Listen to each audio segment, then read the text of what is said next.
Yes, means ma'am. like Time is our money. मतलब time बिल्कुल money की तरह स्पेंड हो जाता है. It Yes. spends, so never come.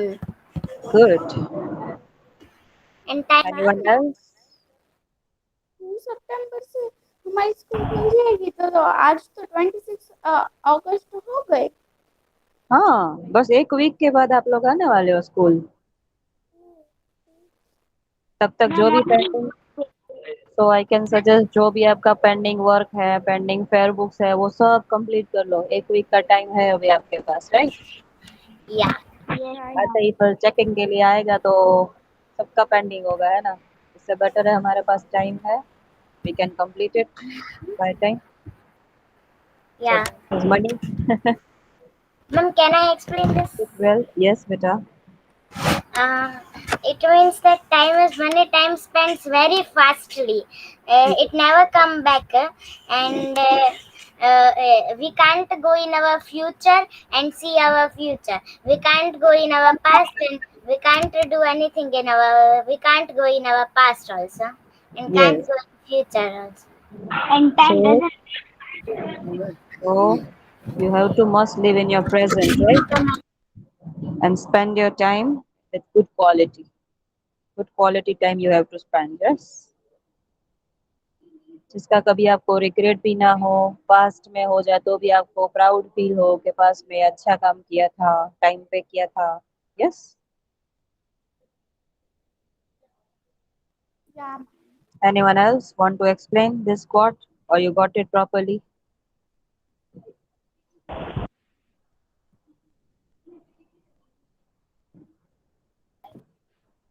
Okay, अभी हमें जीके करना है या स्टोरी सुननी है? Story. स्टोरी. Story. मुझे पता था सबका आंसर यही होगा. अच्छा, लास्ट टाइम क्या किया था? Last time to sleep. Sleep. Sorry, Sleep. GK quiz की थी. Okay Next man. Okay okay.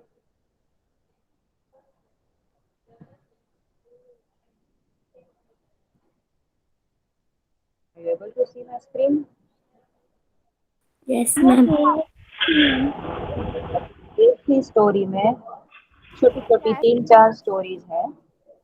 आप लोग तो स्टोरी की आवाज नहीं सुन पाओगे, स्क्रीन देख पाओगे और स्टोरी मैं एक्सप्लेन करूंगी. Got it? Okay, ma'am. Okay, ma'am. Okay okay, ठीक है. तो फर्स्ट स्टोरी इज गरीब की उड़ान. You all are comfortable with Hindi और have to tell in Gujarati? Ma'am, we are comfortable with Hindi. Hindi, okay.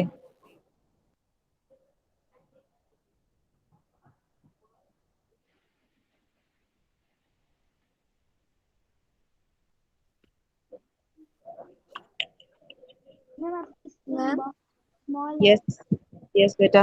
बहुत छोटी हो गई है. स्क्रीन छोटी हो गई. Okay, let me refresh.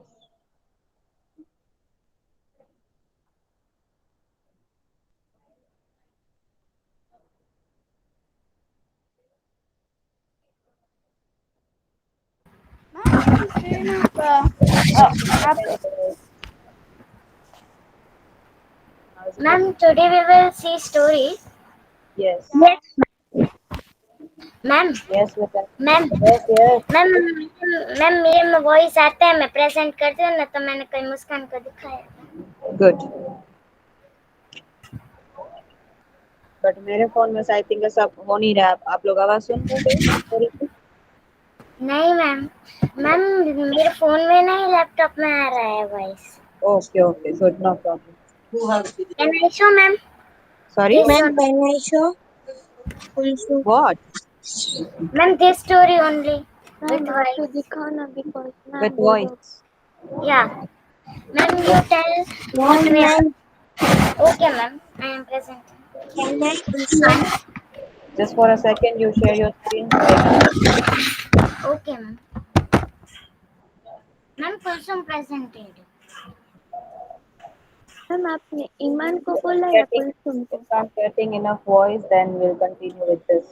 Ma'am मेरे में आता है, कुछ में नहीं आता है। मैम आपने मुझे दिखाने का बोला था ना। बेटा जिसमें समझ आती हो वो ही करो प्लीज। मैम मेरे में आती है, मैंने मैम वो स्टोरी करना, मैम वो स्टोरी करना मैम क्या है? अगर में से नहीं आती है that's I know and you all are wasting your time now. Ma'am मेरे यस में मैम, आती यू है। मैम आप भी प्रेजेंट शेयर नो। स्क्रीन करो ना, ये लोग बहुत झूठे। Yes okay let me present. Ma'am देखो मेरे में आती है, दिखा। यस जल्दी करो बेटा, ऑलरेडी ठीक है ma'am. Half of lecture we have pass. Ma'am मेरी स्क्रीन प्रेजेंट है ना? Yes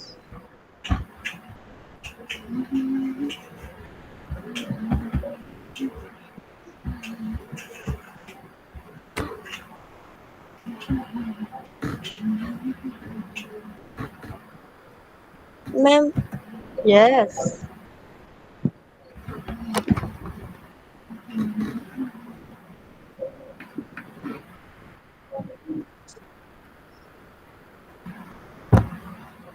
I think your net is slow.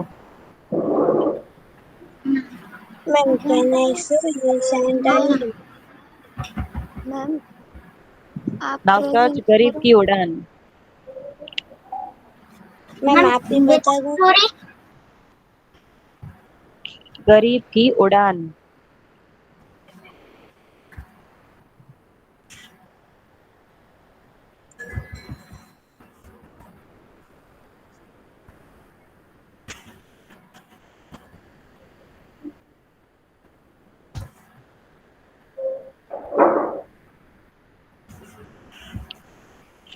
ये वाला। No, not this one. तो ये वाली। First one. Yes, first one.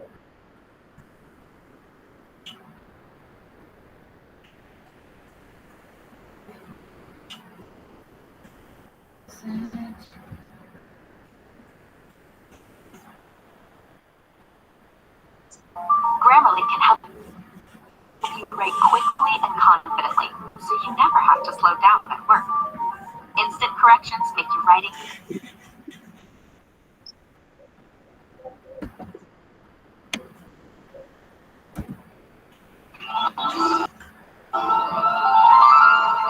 एक छोटे से गांव में सखुबाई नाम की औरत। Can you listen? You all are getting the voice?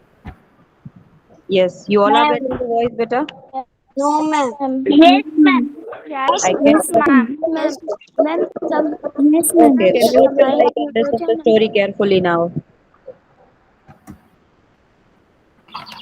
वो बहुत ही गरीब थी, किराए के घर में रहती थी। उसके पति को गुजरे 2 साल हो गए थे। उसे एक लड़का भी था, उसका नाम था राजेश। वो पढ़ाई में बहुत ही होशियार था। पति के गुजरने के बाद घर चलने की सारी जिम्मेदारी सखुबाई के कंधों पर आई थी। साथ में राजेश की पढ़ाई का बोझ भी था। सखुबाई हमेशा सोचती कि उसका बेटा एक दिन बड़ा अफसर बने। सखुबाई जब काम करती तो राजेश भी उसके साथ जाता। सखुबाई लोगों के घर जाकर बर्तन मांजती तो कहीं खाना बना देती, तो राजेश बैठे बैठे लोगों के घर आए अखबार को बड़े ध्यान से पढ़ता।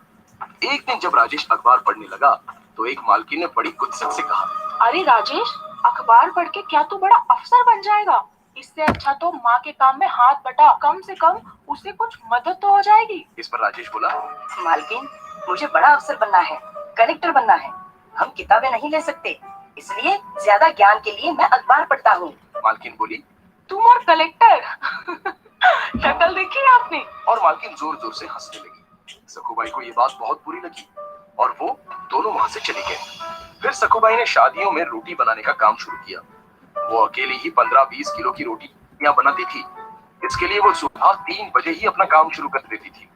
उसके साथ राजेश भी उठता था और माँ को मदद करके अपनी पढ़ाई करता था। एक दिन अचानक मकान मालिक उनके पास आए और बोले, क्या सखुबाई, तुम और तुम्हारा बेटा 3 बजे ही उठ जाते हो और ये लाइट चलाते हो? बिजली का बिल ज्यादा आ रहा है तुम्हारी वजह से। एक तो बिल ज्यादा दिया करो या फिर कमरा खाली कर दो। और मकान मालिक गुस्से से वहां से चले गए। फिर राजेश ने लालटेन चलाई और पढ़ाई करने लगा। माँ भी उस प्रकाश में रोटियां करने लगी। ऐसे ही राजेश ने अगले कुछ साल जी लगाकर पढ़ाई की और क्लास में हमेशा अव्वल आने लगा। राजेश की लगन देखकर अगली पढ़ाई के लिए उसके गुरुजी ने उसे दिल्ली जाने की सलाह दी।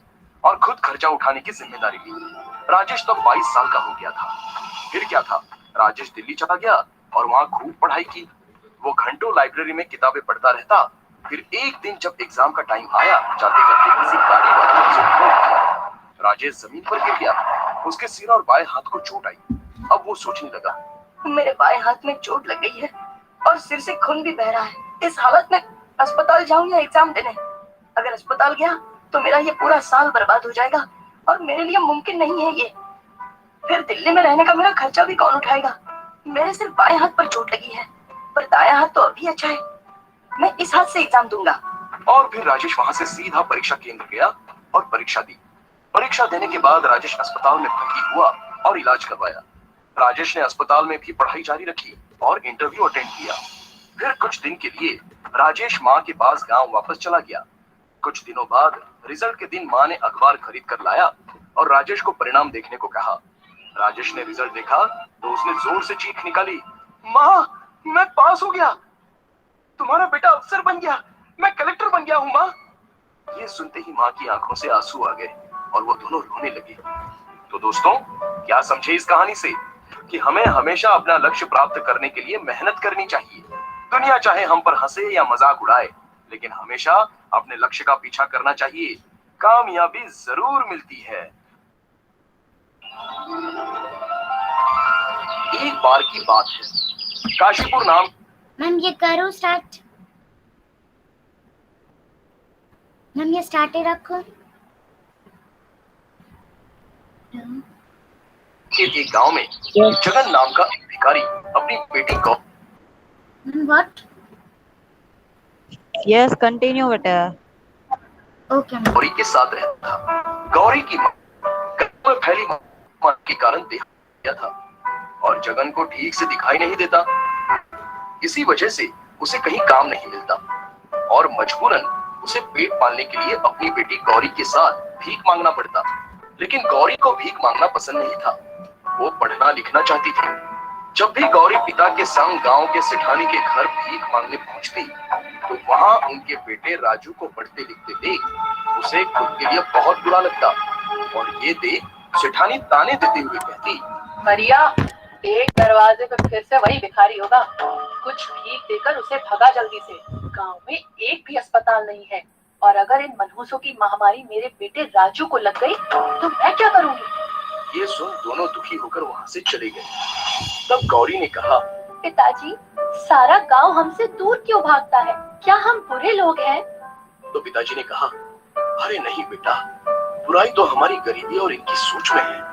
पिताजी, एक दिन मैं डॉक्टर बनकर आपकी आंखों का इलाज करूंगी। मैं इस गांव में एक अस्पताल भी खोलूंगी। बेटी, हमारे लिए तो 2 वक्त की रोटी जुटाना ही बड़ा कठिन है। ये सब तो बड़े लोगों के सपने हैं। काश मैं तुम्हारे लिए कुछ कर पाता। तभी एक औरत ने गौरी को पास बुलाया और कहा, अरे ओ गौरी, अगर तुम हमारा टॉयलेट साफ कर दोगी तो मैं तुम्हें कुछ रुपए भीख दूंगी। गौरी ने उनकी बात मानी और उनका टॉयलेट साफ कर दिया। लेकिन गौरी को ये बात बहुत ही बुरी लगी। तभी गौरी ने यह फैसला कर लिया कि वो डॉक्टर बनेगी। गौरी ने अपने पिता को मंदिर के बाहर रहीम चाचा के पास बिठा दिया और वो खुद कई दिनों तक खिलौने गांव में बेचकर पैसे कमाने लगी। और फिर एक दिन गांव के शिक्षिका रेणु दीदी से मिलकर वो गांव के सरकारी स्कूल में पढ़ने जाने लगी। अब गौरी रोज स्कूल से आने के बाद खिलौने बेचती और पैसे कमाती और अपने पिता की देखभाल करती। गौरी रात रात भर जग कर पढ़ाई किया करती और हमेशा अच्छे अंकों से पास होती। गौरी की हिम्मत और सफलता देख सेठानी और अन्य गांव के लोग सभी हैरान थे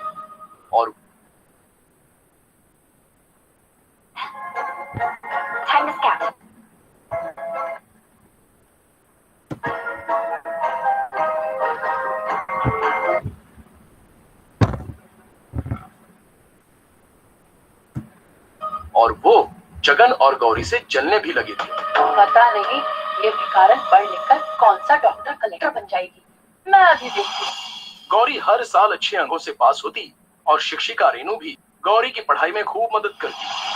धीरे धीरे समय गुजरता गया और गौरी बड़ी होती गई। उसने अपनी मेहनत और लगन से अपने स्कूल की पढ़ाई पूरी की और आगे डॉक्टर की पढ़ाई पढ़ने के लिए कॉलेज में दाखिले के लिए इम्तिहान दिया और इम्तिहान में टॉप भी किया।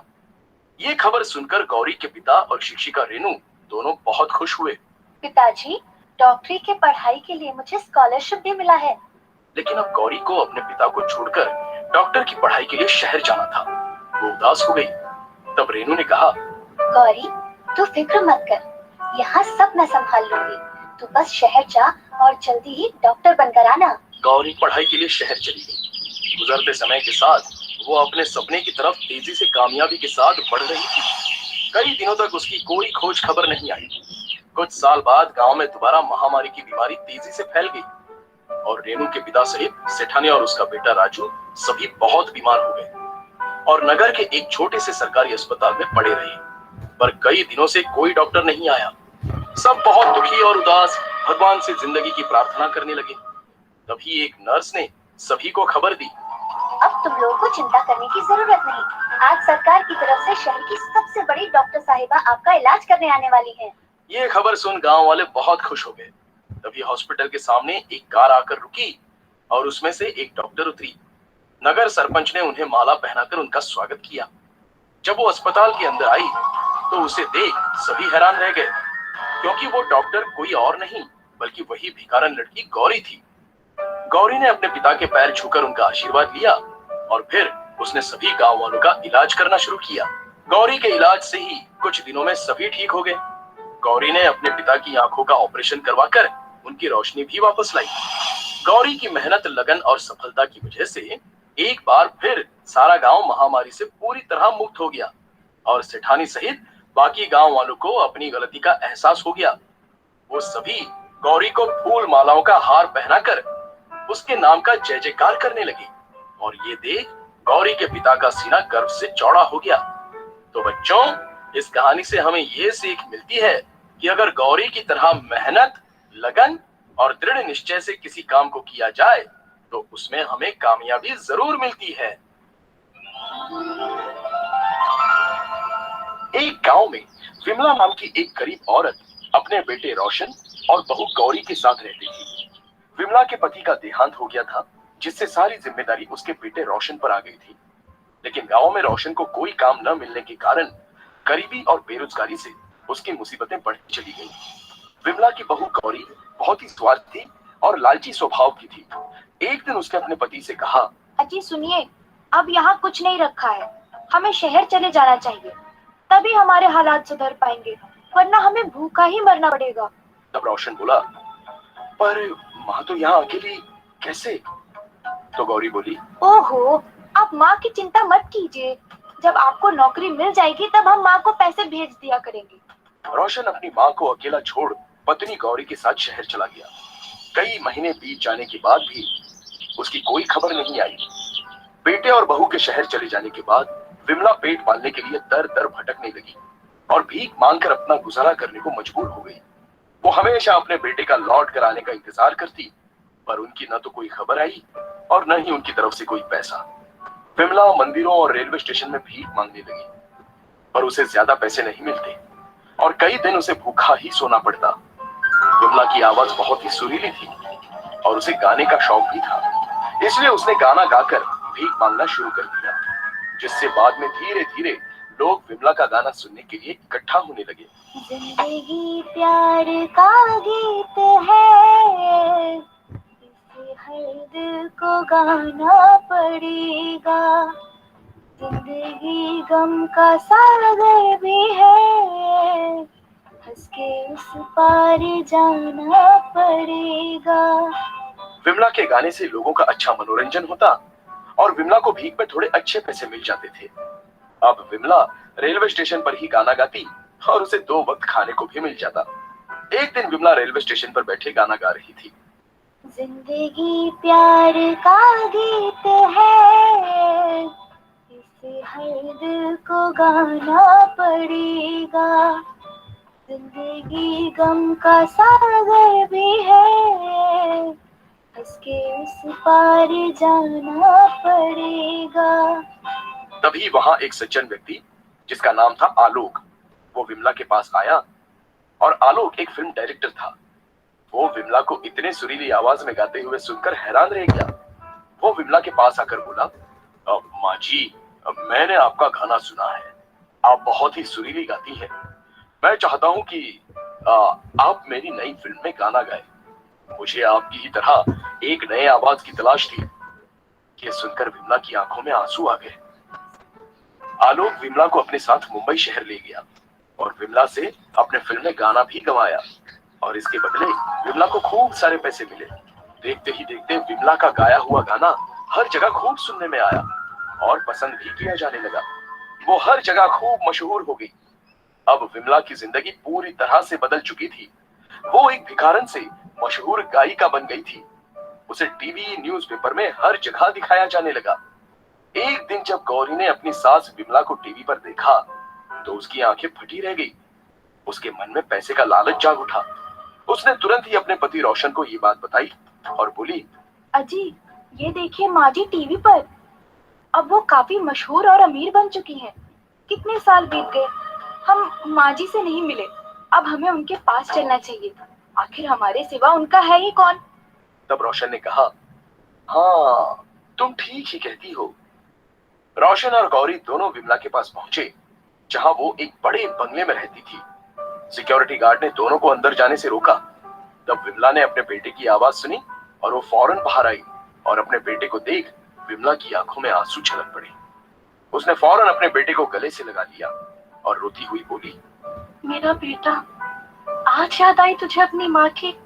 मैंने तुझे कितना तलाश किया। अपनी माँ की ऐसी ममता और प्रेम को देखकर रोशन और गौरी दोनों को अपनी गलती का पछतावा हुआ और दोनों ने माफी मांगी। और माँ के लिए अपने बच्चों की खुशी से बढ़कर और कुछ भी नहीं होता है। इसलिए विमला ने दोनों को माफ कर उन्हें गले से लगा लिया। तो बच्चों, माँ की खुशी से बढ़कर दुनिया में और कुछ भी नहीं। इसलिए हमें अपने स्वार्थ को त्याग कर अपने माँ बाप को कभी अकेला और बेसहारा नहीं छोड़ना चाहिए। Everyone, stop sharing your screen now.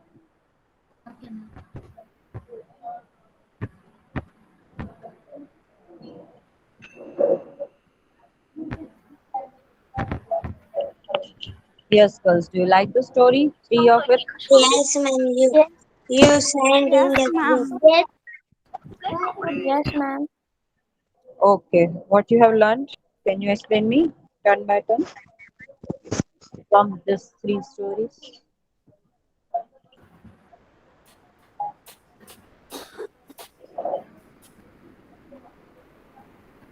Can any one of you tell me the moral of the story, please?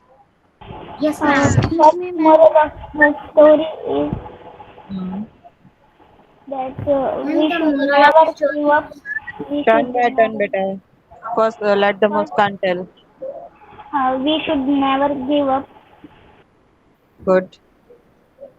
And ma'am, the moral of the story is also that we have to uh, we have to uh, we have to that we have to try that we can be a doctor, we can be so then we be You can tell in Hindi also. No problem. Ma'am, can I ensure? हम लोग को try करना चाहिए कि हम लोग doctor बन सकते हैं, हम लोग कलेक्टर बन सकते हैं। ऐसे नहीं कि नहीं ये हम नहीं कर सकते, ये हम नहीं कर सकते। Yes. मैम, Yes, और हमें Inshira. अगर कोई चीज के लिए हमें कॉन्फिडेंस हो ना, तो कितनी भी हार्ड चीज हो वो हमसे हो ही जाती है अगर कॉन्फिडेंस हो तो। Yes, good. Anyone else want to share anything? Pfizer. Yes, Faiza. The moral of the story is that कभी भी अभिमान करना नहीं चाहिए, ऐसे कि हम रीच है। Okay. मैं कहूँ महरीन, Yes, Mehreen. मैम हमारे सामने का कभी भी मुश्किल या फिर दुख है ना, तो हमें कभी भी घबराना नहीं चाहिए और Yes. उसका डट कर सामना करना चाहिए। और जब भी सुख है, अगर कामयाबी मिल जाए तो हमें अभिमान नहीं करना है। Yes, good one. Ma'am Yes, Simran. हमें अपने मॉम और डैड को ऐसे नहीं, हमें उनके मतलब उनके रिस्पेक्ट करनी चाहिए कि नहीं, हम पेरेंट्स की रिस्पेक्ट करनी चाहिए। Yes. मैम और Yes, beta. Ma'am Yes, beta. Ma'am school खुलने वाली है हम लोग की 2 सितंबर को। Yes. क्या मैम? मैम ग्रुप में Yes. मैसेजेस आ जाएगा ना? हाँ हाँ, मैम आ ग्रुप में जाएंगे बेटा। Just got the news yesterday, कल ही ब्रेकिंग न्यूज आया है ये। यस मैम, मैंने भी गूगल हाँ पे मैं पढ़ा था। मुझे कुलसुम ने बताया था, लेकिन मुझे लगा कि शायद फेक भी न्यूज हो सकती है ना। यस मैम, मैंने गूगल पे पढ़ा था तो मुझे वही मैम लगा था फेक न्यूज होगा, पेपर पे लेकिन पढ़ा था। मुझे आज Yesterday पता you will चला। get the ma'am news. पहले भी Okay. पता इस न्यूज में आया था कि 15 अगस्त को, तो फिर नहीं खुली थी, तो मुझे लगा फेक न्यूज हो सकती है शायद। यस मैम, पहले भी आई थी ना, मुझे भी ऐसे ही लगा था। मैंने मेरे गूगल में में भी देखा आया। था। Girls, now stop talking. You will get the message in your groups. Okay. Okay ma'am.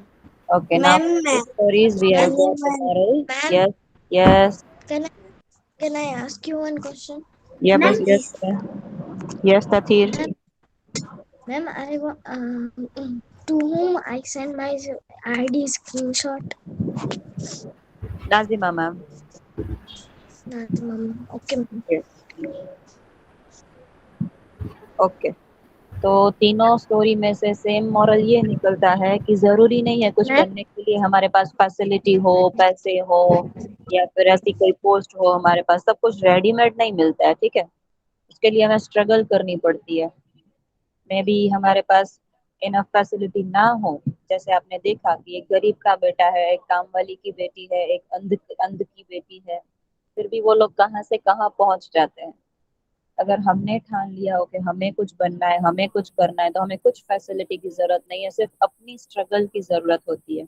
हमें कहीं भी गिव अप नहीं करना चाहिए, कितनी भी मुसीबतें आए। आपने देखा उस गर्ल ने टॉयलेट साफ करने के काम भी किए, टॉयज बेचने के काम भी किए, अपने पापा को खाना खिलाया अपनी कमाई से, और उसके बाद वो डॉक्टर बनी, सबका इलाज किया। वो उसकी स्ट्रगल देख सकते हो आप, कितनी बड़ी थी, ठीक है। तो जब भी कभी भी लाइफ में कोई भी प्रॉब्लम हो तो उसे अपॉर्चुनिटी समझना कि ये कुछ बनने के लिए आपको मिल रही है प्रॉब्लम्स, जो आपको अच्छे से फेस करनी है। प्रॉब्लम्स ऐसी है, आइदर डिफीट यू और डेवलप यू। या तो आपको वो प्रॉब्लम ज्यादा प्रॉब्लमेटिक कर देगी, या तो उसको ऊपर, आप प्रॉब्लम के ऊपर भी जा सकते हो उसको सॉल्व करके।